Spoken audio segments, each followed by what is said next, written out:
ठाण्यातील नव्यानं निवडून आलेल्या लोकप्रतिनिधींनी कामकाज सुरू करून 2 महिने झाले तरी ठाणे महापालिकेमधील विषय समित्यांचं कामकाज हे अद्यापही सुरू झालेलं नाहीये। शिवसेना आणि भाजप महायुतीला महापालिकेमध्ये स्पष्ट बहुमत असून स्थायी समिती, परिवहन समिती, त्याचबरोबर विविध विषय समित्या आणि स्वीकृत नगरसेवकांच्या नियुक्त्या या अजूनही झालेल्या नाहीयेत।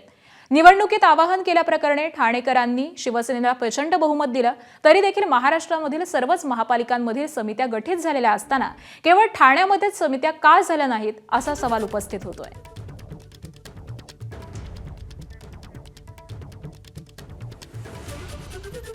तर नाराजी नाट्यामुळे स्वीकृत नगरसेवकांचा निर्णय हा ठाण्यामध्ये प्रलंबित आहे का असा सवाल यामुळे उपस्थित झालेला आहे। त्याचबरोबर अनेक विषय समित्या देखील गठीत झालेल्या नाहीयेत। खरं तर महाराष्ट्रामध्ये या सगळ्या निवडणुका होऊन अनेक दिवस लोटलेले आहेत, जवळपास 3 महिने झालेले आहेत। सगळ्याच महापालिकांमध्ये या सगळ्या विषय समित्या असतील, त्याचबरोबर इतरही अनेक महत्त्वाच्या समित्या या गठीत करण्यात आलेल्या आहेत।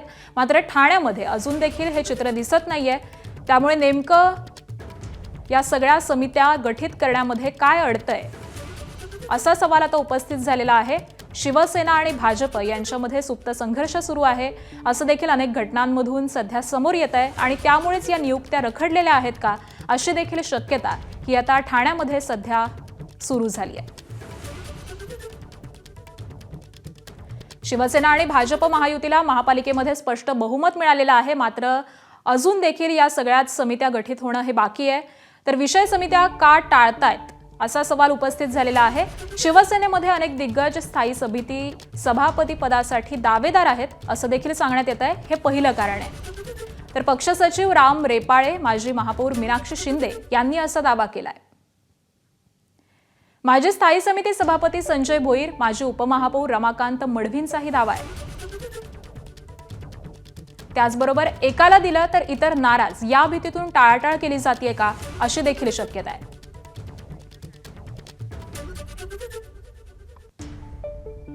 त्यानंतर दुसरं कारण नेमकं काय जाणून घेऊयात। निवडणुकीत भाजपसोबत युती झाल्यानं अनेक शिवसैनिकांची संधी हुकली। अनेक बंडोबांना शांत करण्यासाठी स्वीकृतचे आश्वासन दिलं। स्वीकृतचा निर्णय होईपर्यंत विषय समित्यांच्या निवडणुका या लांबणीवरती गेल्यात अशी शक्यता आहे। तर ही काही कारणं देखील समोर येत आहेत। एबीपी माझा, उघडा डोळे बघा नीट।